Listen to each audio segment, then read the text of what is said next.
Hey, everybody out there. Oh, whoa. My dog just decided to come say hi. I wanted to get on today and talk to you guys about something, a principle that is very important if you're someone who suffers with depression or some type of mental illness, or you just have these days where you're really, really down and you can't figure out why and things like that. Like, everybody experiences these types of things. So what I wanted to talk to you guys about is how to catch yourself when you're starting to go into that place, so that you don't actually go full blown into a spiral. So I was talking with a friend today. She is dear to my heart, somebody I truly, truly love. And she was talking about her week last week, and she was saying, kind of just had a medium week. It wasn't up, it wasn't down, it was just kind of what it was. And I don't really have a lot to talk about. Well, through continuing conversation, I started to hear some things that were very like flags, like red flags to me. Things like, well, I'm having really negative thoughts about my body, and I'm starting to eat differently than I normally do. I'm eating later at night. I'm not being able to say no. I'm being a lot more impulsive. She's saying things like this, and my brain immediately was like, oh my gosh, I recognize this. I know this because I've lived this. I've lived this place where everything was going okay and everything was fine, but suddenly I start eating later at night. I'm starting to eat ice cream a lot later than I normally do. I'm choosing fast foods, really unhealthy foods that make me emotionally feel a little bit better for the moment, but then physically I feel like crap. Going to bed way later, not getting up and going to work out. I mean, there's kind of like a list of things that you can see when you're beginning those first steps into a downward depressive spiral. Now, I call it a spiral or a pit. Other people can call it different things, but essentially the end result is the same. You end up in a place where you have no motivation. You are completely like destitute in your emotional bank. You have nothing to give, and you feel like the world is kind of ending. That's the end result every single time. So what do you do to stop yourself from getting to that place? You start to notice the warning signs. You start to see the red flags that begin to pop up in your own life. Your physical body is a manifestation of your emotional self. Let me say that one more time. Your physical body is a manifestation of your emotional self.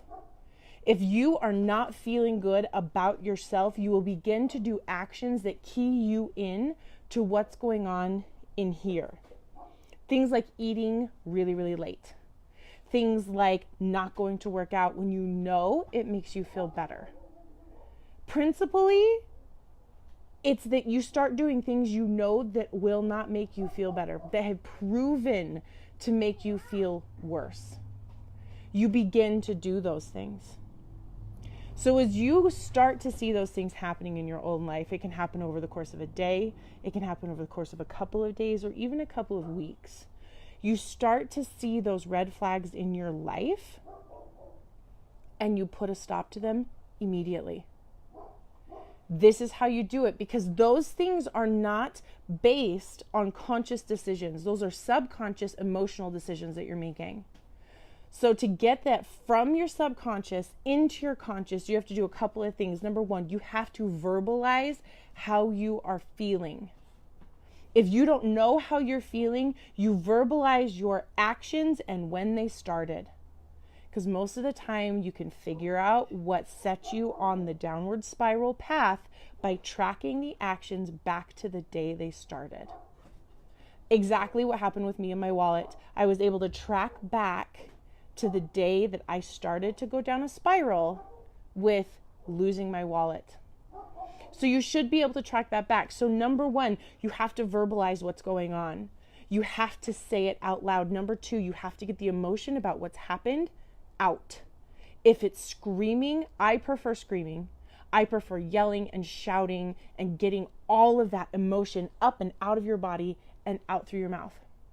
Some people like to do it through writing. Sometimes if you're around a lot of people and you can't, like just sit down and yell. Write it, and write it with every nasty thought that you have.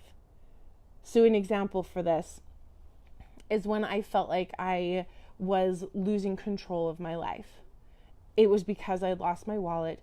I couldn't find a couple of other things. And it was like, my story to myself was that I couldn't keep a hold of anything. Like, I lost everything in my life. That was the story that I had. So the story that I had was making everything else in my brain fall apart.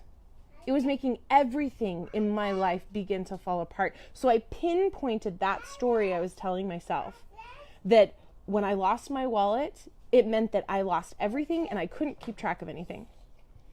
The third point is to actually look at the story and prove it wrong. You find evidence in your life that proves it wrong. And then after that, you choose a new story. 4 steps. Verbalize. Get the emotion out. Identify the story and prove it wrong. Change the story. Those are the 4 steps. Okay? This is the best way for you to figure out if you're starting to go on a pit. You start to see the red flags in your life. You don't have to continue down the road when you are going into a downward spiral. You can stop it in its tracks. When you begin to recognize what's happening to you, you can stop it and you can fix it. And you can get right back to feeling powerful. The tools that you need, most of us already have. But if you don't, remember the 4 steps. Verbalize it. Get the emotion out. Figure out the story. Get the story there and prove it true. Prove it false. And then the last one, create a new story. All right, you guys, I hope you have a really good day. It's a beautiful day today. It's not raining, which is amazing. It's not raining. And I'm going to spend some time outside with the boys because they have a lot of energy and they need to get it out before bedtime. So have a wonderful day, you guys, and know that you're always finding the Valkyrie, that inner warrior in yourself, and you're never alone.